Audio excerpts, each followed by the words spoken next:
Economist at Econometrix, Dr. Azar Jammine joins us now via Zoom to take us through some of the more important issues that the Cabinet Lekgotla should be dealing with. Thank you so much indeed for joining us. Always good to talk to you. Thank you very much, Peter. Thank you to your viewers. I'm almost tempted to say that it's not really ever about knowing what to do, but rather getting it done that's been the problem for South Africa and our think tanks over time. You are right, only up to a point. You're absolutely correct in saying that a part of the problem is that the government has announced certain policies and yet we have failed to see them being implemented. But the second part of the answer is, why are we failing to see them being implemented? A lot of it has to do with factional battles within the ruling party and diametrically opposed views on the way in which to tackle the problems that the country is facing. And until such time as you have a unified approach towards implementing policies that are officially spelt out by the ruling party, you're not really going to get implementation. You're going to see half-hearted implementation. And the third part of this is the fact that the government continues to pursue a policy of cadre deployment. In the president's own words to the Zondo Commission, this has resulted in a situation where many government officials are inadequately qualified or incompetent to actually implement, to do their job properly. But there is no attempt at reversing or doing away with the policy of cadre deployment and instead appointing people on the basis of merit and qualifications. And until such time as we deal with that, you are not going to see implementation coming through to the full. All right, so I'm always mindful that when we have a conversation like this, there's always the backdrop of COVID-19. But we have to take a step before that because we were already in trouble. We were in a recession before COVID-19, which means that we already had to make a plan about the things that we were doing even before COVID. And I guess as they sit at this Lekgotla now, they have to say, what were we doing wrong before? And what do we need to do now that we have COVID on top of that? Absolutely correct to put that context forward, because the economy has been in a progressive decline from 2007 onwards. In the 4 years, 2004 to 2007, the economy grew by 5.5% per year on average. And ever since then, it has gradually slid to the point where between 2015 and 2020, the economy grew by less than the population itself, which meant that average living standards were declining. And then on top of that, you got COVID coming on and decimating the economy still further. But you're quite right that what we're seeing now is a recovery as various lockdown restrictions have come to be lifted over the past year.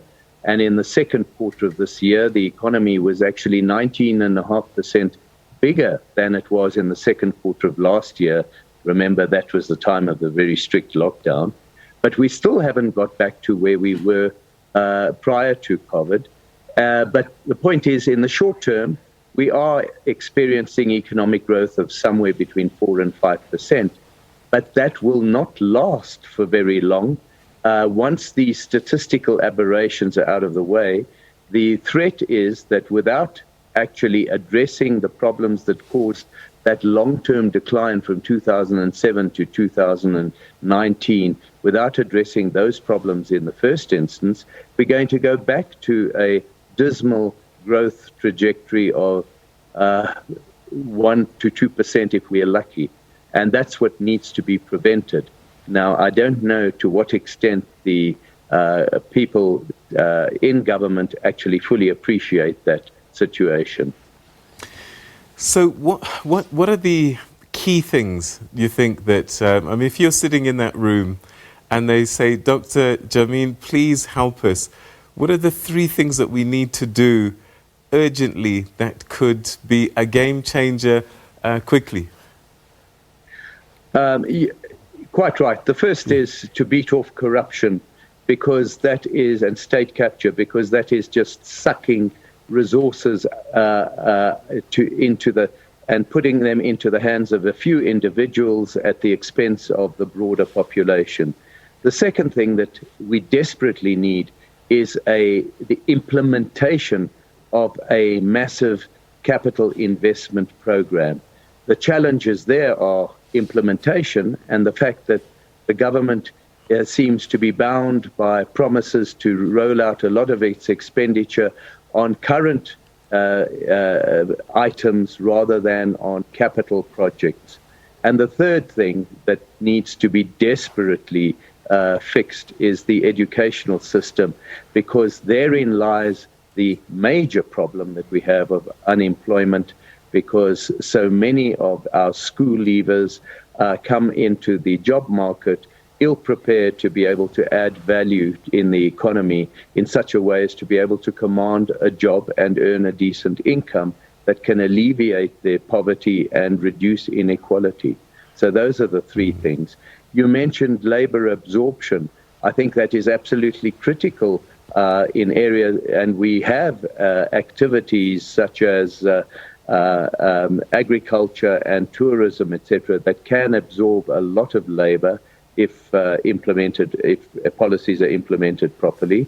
But that is where you encounter contrary policies adopted by some within the ruling party that scupper any attempt to encourage labor absorption in those industries, such as, for example, the move to minimum wage legislation in an economy with 44% unemployment. It is crazy to think that way.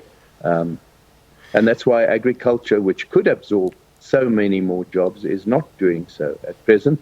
Instead, the capitalists are moving towards ever more capital-intensive processes, preferring to use machinery than workers. And that's not the way to actually absorb a lot of our workers. And the other thing is, in order to counter the failure to produce jobs, government is regulating more and more. And the more that it regulates, the more that this is inimical to creation of small business activity and jobs in large numbers that we really need to do. I suppose one of the challenges for politicians always is that almost every 2-3 years there's an election cycle, whether it's local government or general elections, and they're always mindful of that. Social spending had to go up because of COVID-19, and one wonders if we could afford as much as we've put in. Yes, we had to, but there's a consequence on the other side of that, I guess, especially when you've run out of money. But one gets a sense almost that a complete shift in thinking needs to happen. We saw countries like Rwanda, who have no minerals really to speak of, and they started to think about creating a knowledge economy. And I just wonder what the fundamental shift might be for South Africa with what we have. I think we've relied on minerals and agriculture, but is there anything else that we could add to the mix to say we need a fundamental shift unique to South Africa to take us through going forward? I think the country really needs a change in mindset in terms of how to approach the economy, and to stop thinking that it's looking towards government and businesses to create jobs for them. More and more people need to be encouraged to think in terms of creating their own livelihoods, and that in turn also requires an improvement in education. But the government needs to be proactive in trying to remove itself from the economy as much as possible, and letting people get on with a job of trying to make a living for themselves, rather than being spoon-fed all the time by the government, and then which is developing this dependency syndrome, and trying to resolve the problem of unemployment and poverty by handouts of cash all the time.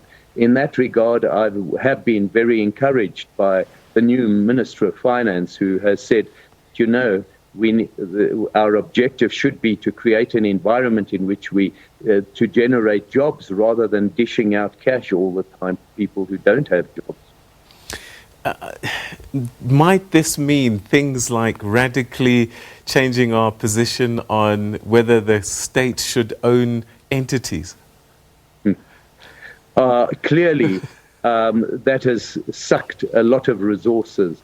It's not that state-owned enterprises on their own are very bad.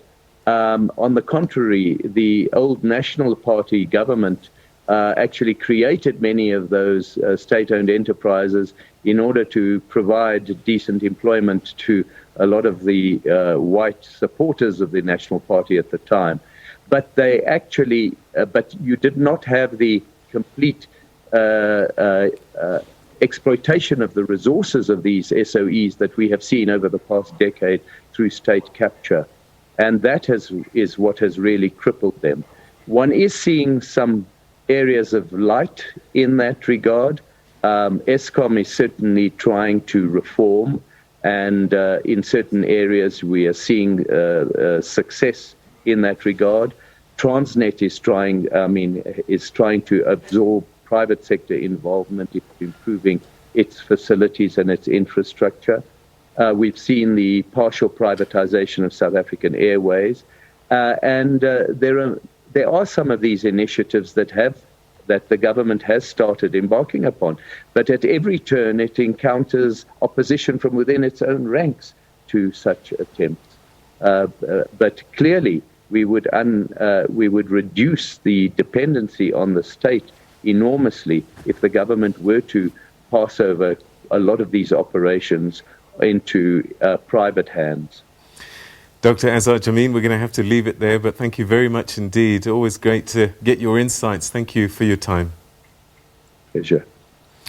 All right, that's Dr. Azar Jammine speaking to us about the ANC, the Cabinet Lekgotla that's taking place, a 3-day event talking about ways to revive the economy, create jobs, and fix an economy that's been battered by many things, including COVID-19.